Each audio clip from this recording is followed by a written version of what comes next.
Amouche rencontre aujourd'hui Kilo Architecture, une agence basée à Paris ainsi qu'à Casablanca. Ils ont réalisé de nombreux projets d'envergure au Maroc, comme la place Pietri à Rabat. Ils planchent aujourd'hui sur l'étonnant projet de ville nouvelle à Bebzer. Tarek Oualalou et Lina Choy, tous deux fondateurs de l'agence en 2000, acceptent de nous recevoir pour parler de leur expérience.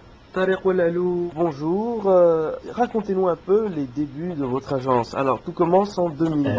Lina et moi, on habitait aux États-Unis. Elle était à l'école, moi j'ai commencé à enseigner. Et on a eu l'opportunité de travailler sur une opération à Paris. On est revenu pour travailler pendant l'été. On a monté une petite agence dans un appartement 15e. On s'est enfermé avec quelques copains. On a fait une charrette monstrueuse pendant 3 mois. Et c'est de là qu'est née la volonté de d'avoir une pratique entre guillemets commerciale du métier, c'est-à-dire vraiment faire du projet.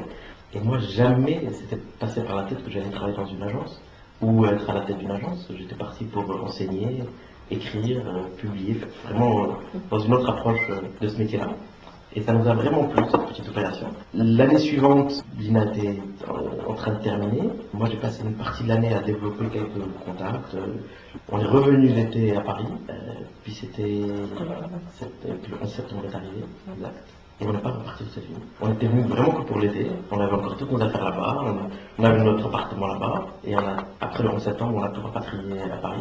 Et on s'est installé dans un petit bureau, rue Maître Albert, dans le 5e, une toute petite structure. Et on y a passé 3 ans. Et c'est comme ça qu'il est né. Ensuite, on a décidé quasiment immédiatement d'avoir une pratique avec un pied au Maroc, un pied en France et un pied aux États-Unis. Donc très vite, on s'est associé avec nos 2 associés actuels à Casablanca, Mustafa Chakib et Abdelhamid Qsso, qui ont très vite accroché le wagon avec nous. Et début 2002, on était opérationnel.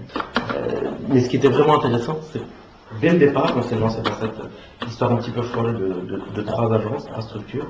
Cette dualité sur Maroc, France et puis ensuite les États-Unis, ça nous a beaucoup servi au début. Et c'est vraiment l'identité de base de l'agence. Il y a beaucoup d'agences au Maroc qui disent avoir un bureau à Paris, un bureau en Suisse, un bureau au Canada, qui sont des bureaux relais ou des associations qu'ils ont montées avec des gens qui étaient avec eux à l'école. Donc c'est pas du tout ça. Notre agence principale était d'abord à Paris, ensuite on a monté notre bureau à Casablanca, et tout de suite on a créé cette relation entre les deux. Et c'est ce qui fait la richesse, je pense, de l'agence depuis le début. Quand on est au Maroc, on a tout de suite été considéré comme une agence française. Et quand on est en France, on a été malheureusement tout de suite considéré comme une agence marocaine.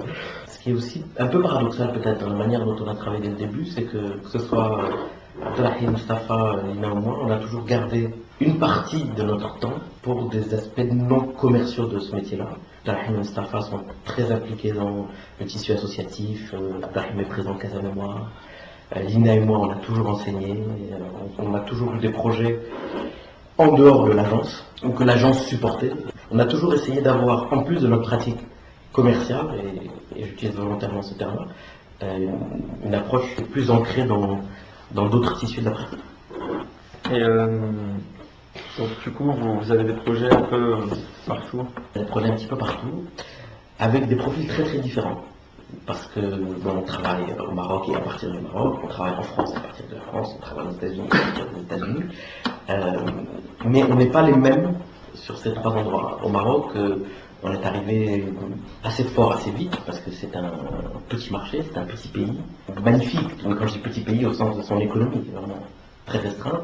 Il y a 2000 architectes inscrits au tableau peut-être, ou 2500 architectes inscrits au tableau.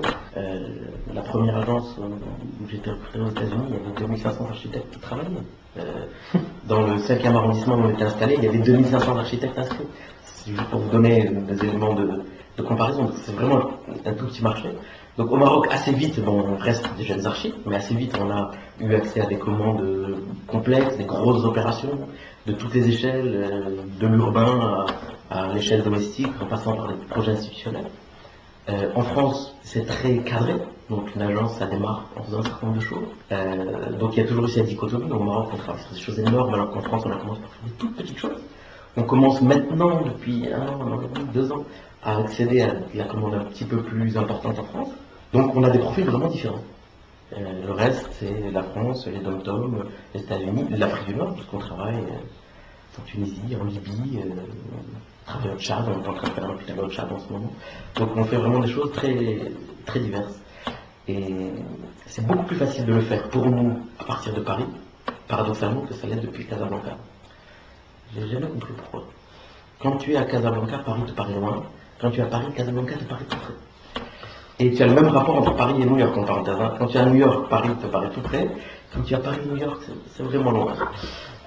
Donc on essaye d'équilibrer le profil de l'agence par rapport aux différents marchés sur lesquels on a la possibilité de travailler. Quel a été le projet qui vous a fait connaître, qui a lancé vraiment la... On est connu.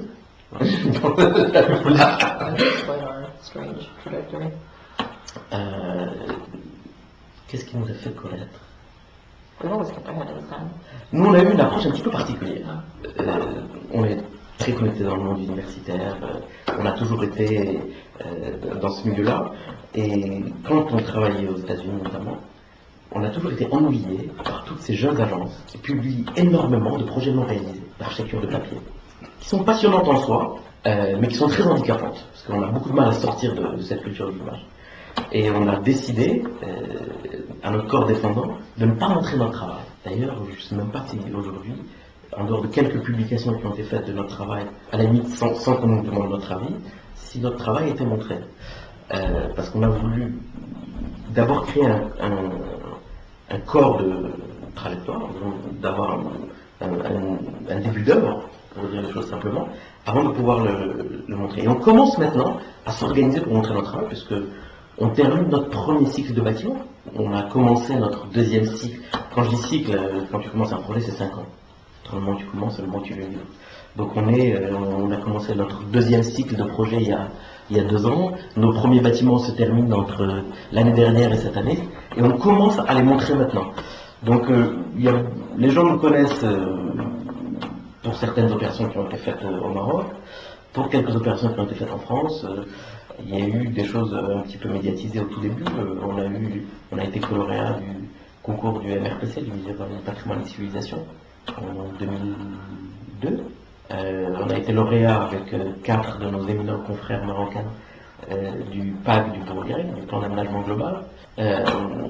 Donc il y a eu quelques opérations qui ont été très, très vite notées.